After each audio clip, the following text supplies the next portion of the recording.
Welcome to the deep dive. Today we're looking into something really quite harrowing. That tragic flash flood back in June along Pakistan's Swat River. Yeah, it was devastating. And it's a stark example, really, of how quickly things can turn. Exactly. It's not just about the flood itself, is it? It's about how, well, human factors, maybe complacency, collided with this extreme natural event. Turning a popular spot into a disaster zone almost instantly. So our mission today is to help you get a real handle on this. We'll unpack the sheer speed of it, the awful human cost, and also the official failures that came to light, and then the quite dramatic reforms that followed. Right. It's a complex story. We want to give you a shortcut, basically, to understanding all these layers, the specifics, but also the bigger picture stuff, like safety and accountability. Let's get into it. Okay, so picture this. June 27th, the Swat River near Mingora bypass. Usually pretty gentle there. Right. I've seen pictures. It's often quite shallow in parts. Exactly. But then suddenly this incredible surge, the flow went from around 6,000 cusecs. Which is, what, like a decent-sized stream? Yeah, medium river, perhaps. It jumped to over 77,000 cusecs 77,000. Wow. in just a few hours. I mean, it's hard to even visualize. Think like dialing up a massive waterfall to an unbelievable level instantly. And this was driven by the monsoon rains. Yes, heavy monsoon rains fueled it. That scale is just staggering. And you mentioned it was a popular spot. Terribly so. People were out enjoying the day, picnicking, taking photos. There was that viral footage, wasn't there? People trapped on rocks. Yeah, pleading for help. Families from Sealcott, Martin, they were right there on the riverbed when this wall of water just hit them. Oh, it's horrifying to think about, waiting for rescue. For an hour, maybe two, before Right. teams could even reach them in some cases. And the confirmed death toll. It sadly ranges between 12 and 18 confirmed deaths. Dozens more were rescued, thankfully. Still, such a loss. And the force. One child's body was recovered way downstream in Charsada. It shows you the power involved.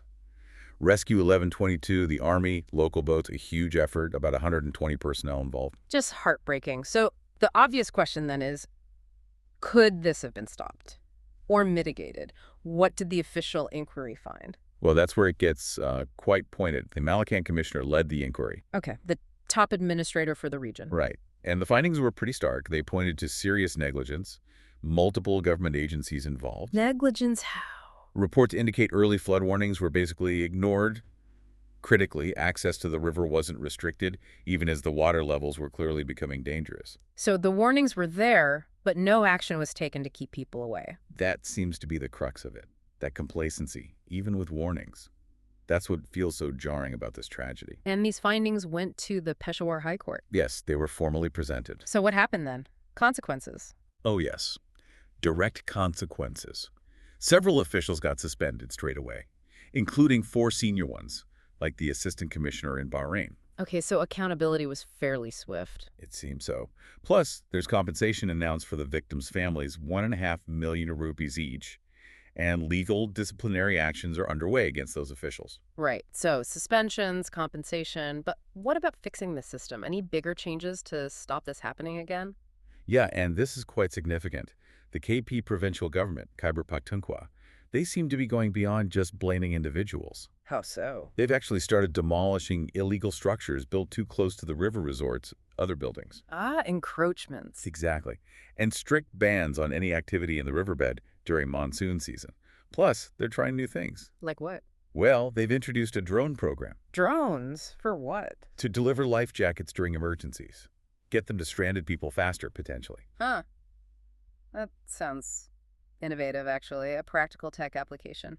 It does. Alongside setting up new emergency flood control offices, trying to improve how resources are coordinated, it's a whole package of measures. Interesting. But given those initial failures, how did the public take all this? Was there anger? Oh, absolutely. National outrage, really. People were, furious about the initial emergency response, reports of not enough rescue gear. Understandable. Yeah. There were protests, local leaders, ordinary people demanding better early warning systems, more accountability, a real push for proactive safety. Okay, so let's just recap this deep dive then. We had this incredibly rapid surge in the Swat River from about 6,000 to over 77,000 cusecs in hours, Driven by the monsoons. leading to the tragic deaths of 12 to 18 people, many caught completely unaware in a recreational area. Then the inquiry revealed serious lapses, ignored warnings, lack of restrictions. Which led to swift action suspensions, compensation. And then these broader reforms. Yeah.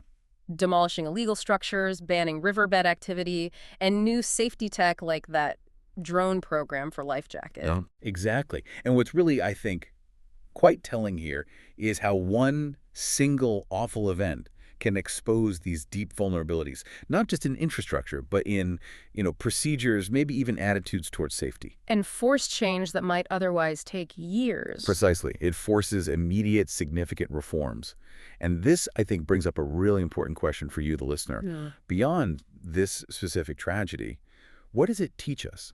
How do we balance enjoying these beautiful natural environments with really ensuring, the absolute highest levels of preparedness and accountability, especially when those environments can change so dynamically? That's a powerful question. It really highlights that complex mix, doesn't it?